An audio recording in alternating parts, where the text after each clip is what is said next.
as I understand it, I think it's a good balance because it's again, it's just based on my understanding because I'm not a diplomat. I'm just a country girl that went to the big city and made good.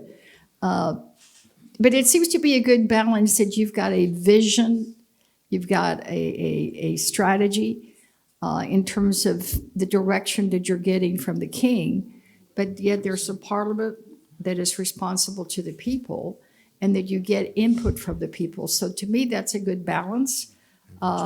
And I think that seems to work for you and may become a good model, quite frankly, in this region and other parts of the Americas. We see the leadership of Morocco very strong, and we're taking back the message about the Sub-Sahara issue because we must stand with our strong partners. Friendship is not just in good times. Friendship means also standing next to your partners during difficult times, especially when we share the same values.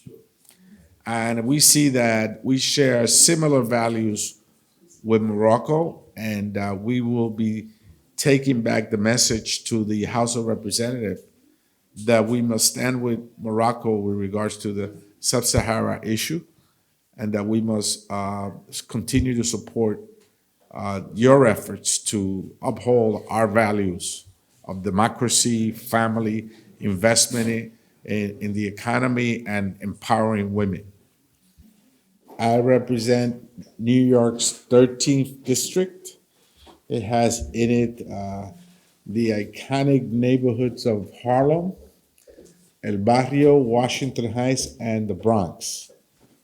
And I am accompanied by my great colleagues from the great state of Texas, Congresswoman Sylvia Garcia, and from California, my great colleague, Congressman Salud Carvajal. And we're here in this exchange visit to learn more about the great country of Morocco and the tradition that it has of many, many years to support the United States of America. We recognize your leadership in the region. We congratulate you for signing on to the Abraham Accords and contributing to peace and tranquility in the Middle East. But we also want to applaud the measures that you've taken to advance the country and to advance families, right? And your investment in not just infrastructure, but in your economy to make sure that all families move together. When we invest in families, we invest in the future. And so your country is strong, and we see it as a very strong partner. We see your country as a leader in the region, and we would like to continue to have that strong partnership with Morocco. And certainly we see the advancement of women in Morocco, very important. Without having women move forward, the country cannot move forward. Women invest. When you give $1 to a woman, it goes further out. It helps children, it helps education, it helps pocketbook issues. So we must empower women across the world so that countries could move forward. And you are doing that. You're beginning to do that, and we want to be a partner with you as we move forward. With that, I introduce a great colleague from the great state of Texas, who has also was a manager in the impeachment proceedings. She's a very capable attorney, Congresswoman Sylvia Garcia. Thank you. And again, my name is Sylvia Garcia, and I'm from Texas in the Houston region, which of course is the energy capital of the world. And first, I want to thank the Moroccan government and the minister and all the parties that came together to invite us to come on this trip. This is the first time any of us have been to Morocco, and we're super impressed, super impressed.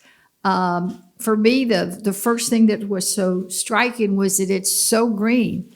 It is greener than Houston, and that was very refreshing. We've enjoyed meeting with people, and we were so glad that we were not just here for meetings, that we've actually been able to get out and touch and feel the people of Morocco, and we're finding great hospitality and a lot of warmth.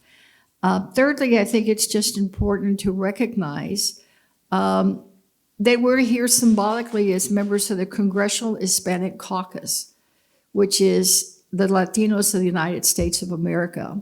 Our numbers are growing, and it's just very refreshing to us that your government has recognized the growing strength and vitality of such a community. But now that we're here, we see why. Because they are recognizing the strength and vitality of so many people in your country from different nations, from different religions.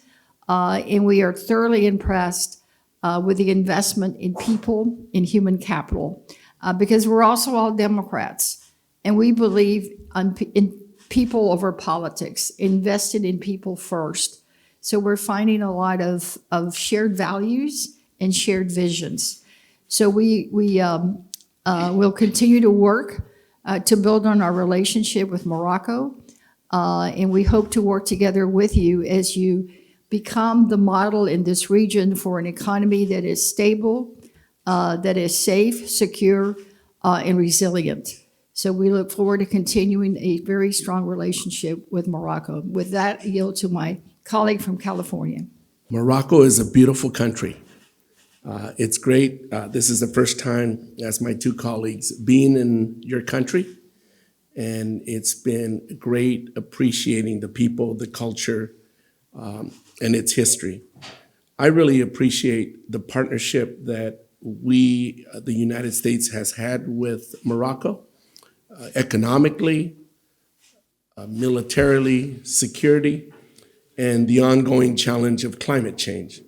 And to share with one another what we are all doing to address that very important challenge facing our world in our own individual countries. In California, we have been leading our country and being a global leader in addressing climate change by investing in renewable energy and really diversifying our dependence on not just fossil fuels, but really moving towards solar, offshore wind. In my district in California, offshore wind in particular is an area that's flourishing and that we're working on aggressively.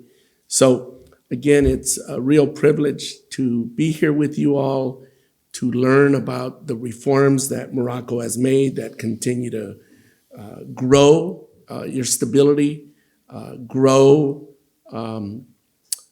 your resilience and your leadership in the region. And again, just continuing to learn how we could continue to build on the partnerships that we already have, militarily, security, and economically. Thank you very much for inviting us.